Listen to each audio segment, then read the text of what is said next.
coisa. Mas eu queria hoje me concentrar num tema nacional, num tema que agora vai começar a esquentar, está esquentando as nossas eleições, mas chamando a atenção para um personagem central. Só quem tem mais de 80 anos sabe o que é uma eleição presidencial sem a presença do Lula. Já falei isso aqui. Entre os mais de 150 milhões de eleitores, vamos ver qual vai ser o número que o TSE vai soltar quando fizer todo o cadastro, etc., mas coisa de 150 milhões de eleitores, só 7 milhões de eleitores pertencem a essa faixa etária.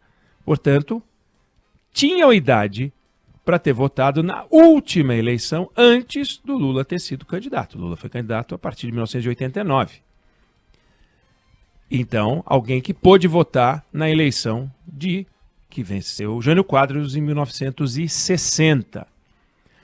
Foi a última eleição antes do regime militar. Depois da redemocratização, lá estava o Lula em 1989, disputando a eleição contra Fernando Collor, perdeu.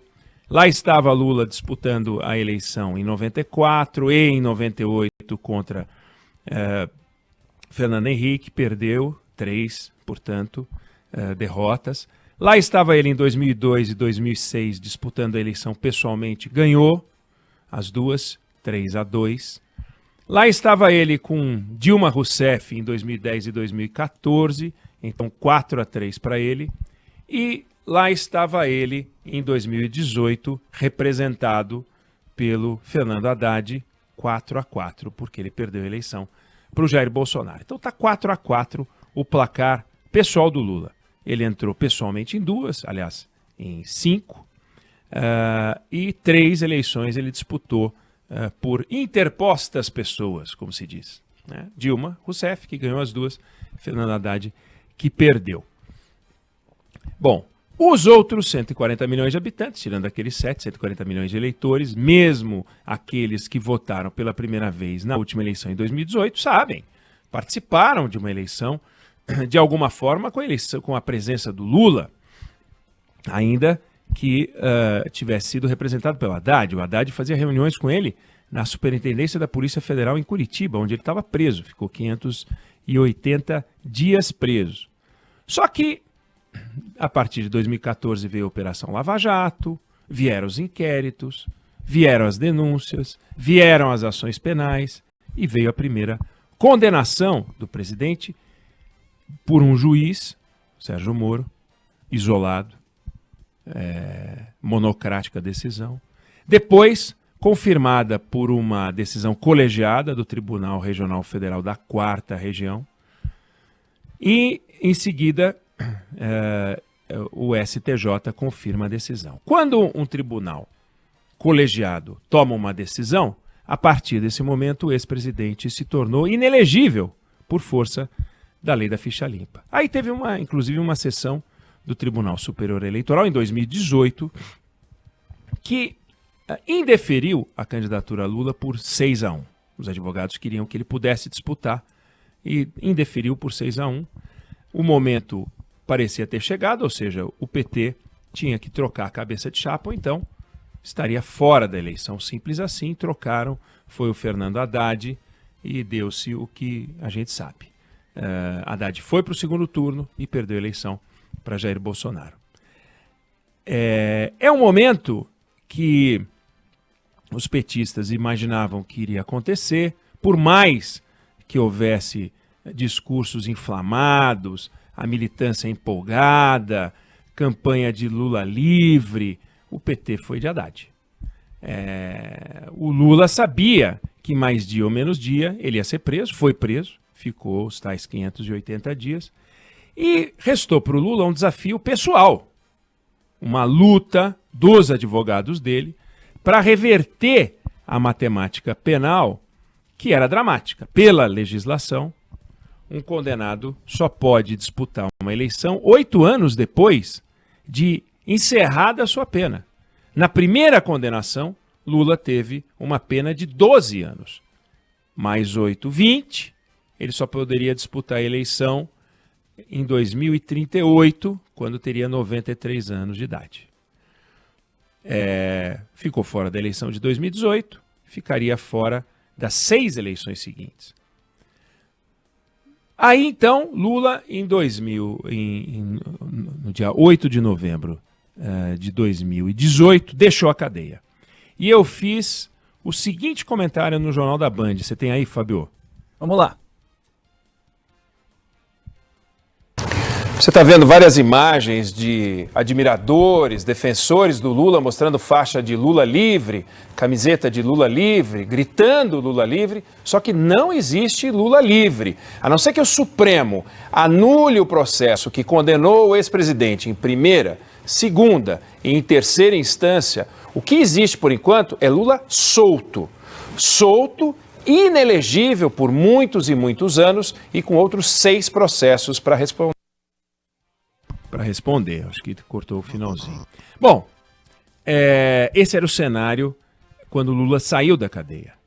Aí apareceu a segunda condenação de Lula, confirmada no Tribunal Regional Federal da 4ª Região, que aumentou a pena dele para 17 anos. Então a conta ficaria ainda pior. E eu fiz o seguinte comentário aqui, aquele primeiro comentário foi no Jornal da Band, e eu fiz esse próximo comentário aqui na Band News FM, no Band News no meio do dia.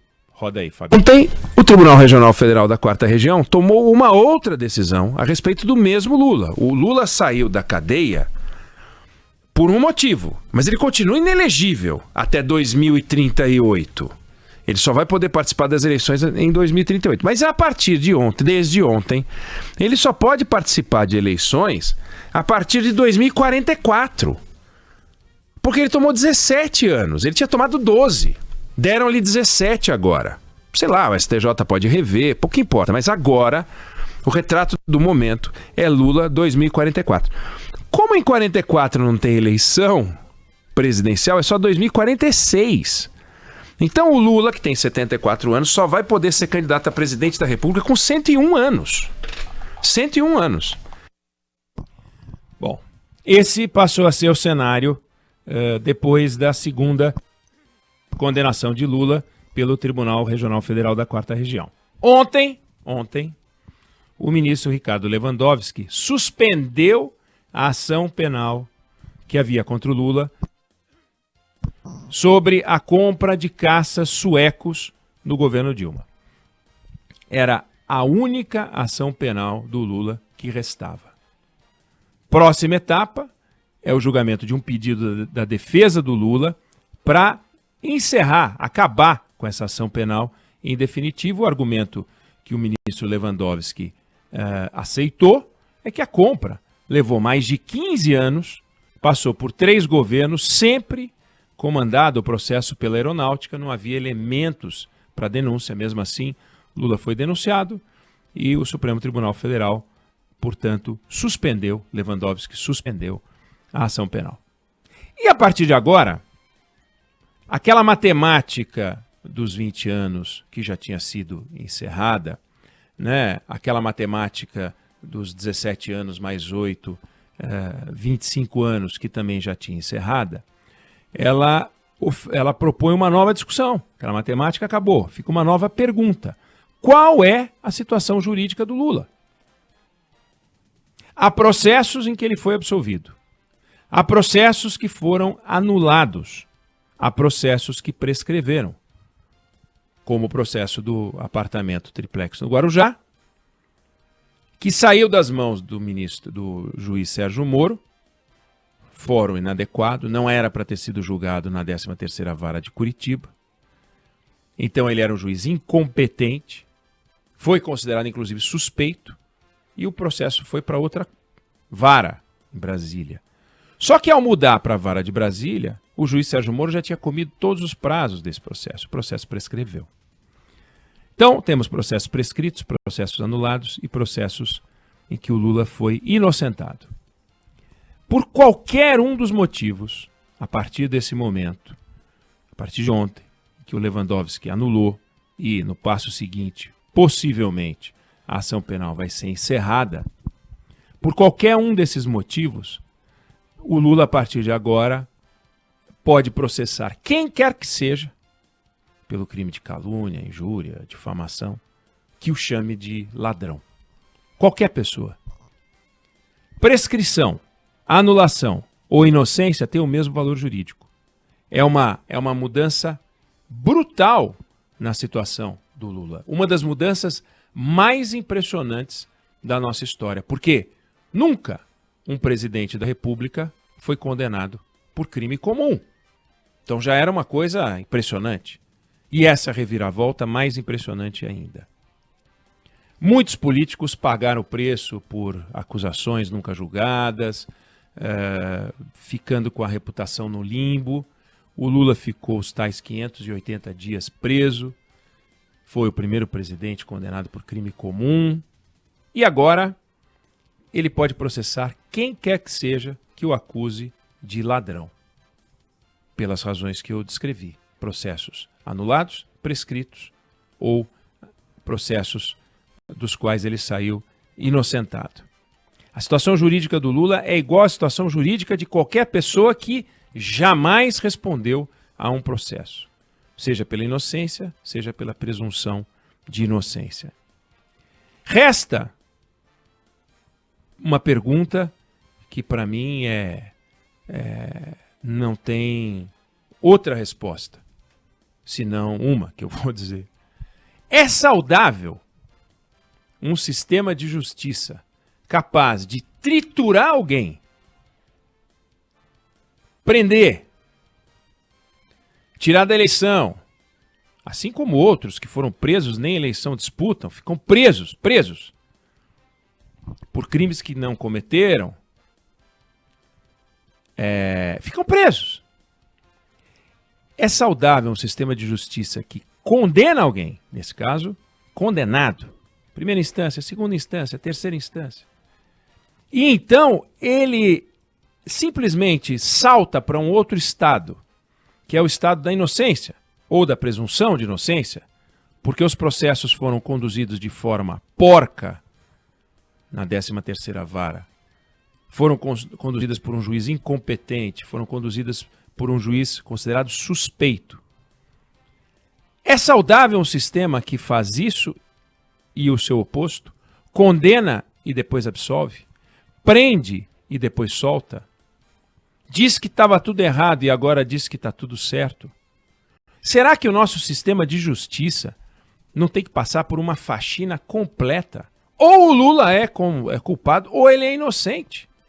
Ele não pode ser as duas coisas. Ele não pode ser condenado em três instâncias e depois poder processar as pessoas por calúnia, injúria e difamação, que ele pode e tem o direito de fazer. Para quem chamá-lo de ladrão. Ele foi preso por isso e pode processar as pessoas por dizer isso a respeito dele. Todas. Essa é a pergunta que fica. O Brasil não tem um encontro marcado com uma reforma de princípios no Poder Judiciário? Eu acho que sim. Por isso que eu digo que só tem uma resposta. Eu acho que sim. Não dá. Não dá. Você não pode ver um presidente da República passar 580 dias na cadeia por crimes que o sistema de justiça encontrou em primeira, segunda e no STJ, terceira instância. Cana. Acabou o Lula, acabou. Os comentários que eu fiz são comentários factuais. Não há Lula livre, há Lula solto. Atual, a não ser que o tribunal reverta. Faço essa ressalva. Ele é inelegível, estará inelegível, etc. e tal. E de repente, eu venho para dizer que ele pode processar qualquer um por calúnia, injúria, difamação, se chamá-lo de ladrão. Esse sistema de justiça adoeceu. Adoeceu. E o Lula é prova disso, a situação jurídica do Lula é prova disso, e a situação jurídica de várias outras pessoas. Sejam pessoas acusadas de crime de colarinho branco, né? Crimes de corrupção, crimes de homicídio, crimes de roubo, furto, tudo. Não dá para alguém pagar um preço. Homicídio, crimes de roubo, furto, tudo. Não dá para alguém pagar um preço por algo que não fez, ou que a justiça não encontrou provas para dizer que fez, ou que a justiça entendeu que o caso prescreveu. Reforça a ideia de que cadeia é algo para o trânsito em julgado. Porque quando vamos para a cadeia na segunda instância, olha o que aconteceu. Vai para a cadeia e depois é candidato a presidente da República, podendo dizer que é um ficha limpa. Aliás, só pode ser candidato à presidência da República porque é um ficha limpa. É um problema grave do Brasil. É um problema grave do Brasil. Porque o sistema de justiça não tem só problemas no campo penal. O sistema de justiça é lento.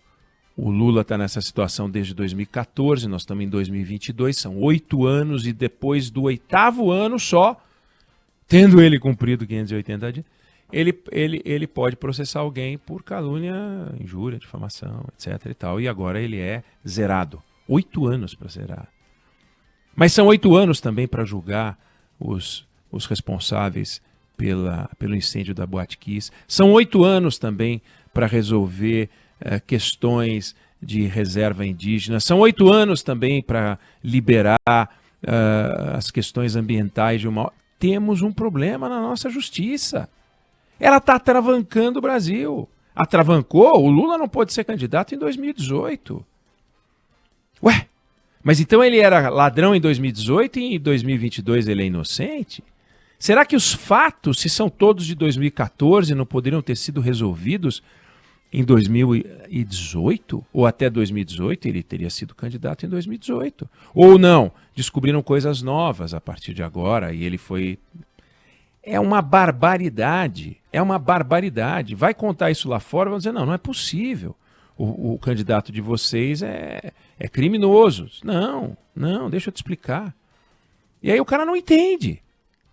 E depois que entende, não aceita. Que eu acho que é isso que a gente tem que fazer, não aceitar. Não é não aceitar que o Lula foi inocentado, ou teve os crimes prescritos, ou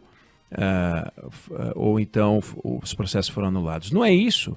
É a velocidade com que essas coisas erram. Ninguém é infalível. Ninguém é infalível. A imprensa erra, os políticos erram, a justiça erra. Agora, a justiça erra tarde demais. Ela sempre erra e vai consertar lá na frente. É tudo muito lento. O ministro Lewandowski tomou uma decisão e muita gente vai dizer, mas foi o Lewandowski indicado pelo PT, mas o Supremo, esse Supremo petista, as decisões... Uma parte dos processos, de fato, foi anulada no Supremo Tribunal Federal, ainda bem que tem o Supremo Tribunal Federal, porque as barbaridades cometidas na 13ª Vara estão todas registradas. Todas registradas. A violência, o exagero, o acerto de contas, a politização, o juiz desequilibrado, o juiz que pendia para o lado dos procuradores, aquele que queria fazer justiça com as próprias mãos, aquele que vazou diálogos para poder fazer prejuízo político. Está lá registrado. Tudo registrado. Então, é preciso sim fazer uma faxina. Não dá para poder a gente conviver com isso. Não dá, não pode. O Lula tem couro grosso. É surpreendente como ele enfrenta essas coisas, mas ele tem couro grosso. Mas tem gente que está sendo injustiçada e que está ali e que é uma pessoa que não tem nem estrutura de advogado, não tem nada. E está ali pagando uma conta que por um crime que não cometeu, ou que depois vem a ser anulado, ou que é prescrito. É uma barbaridade. Então, temos um encontro marcado com uma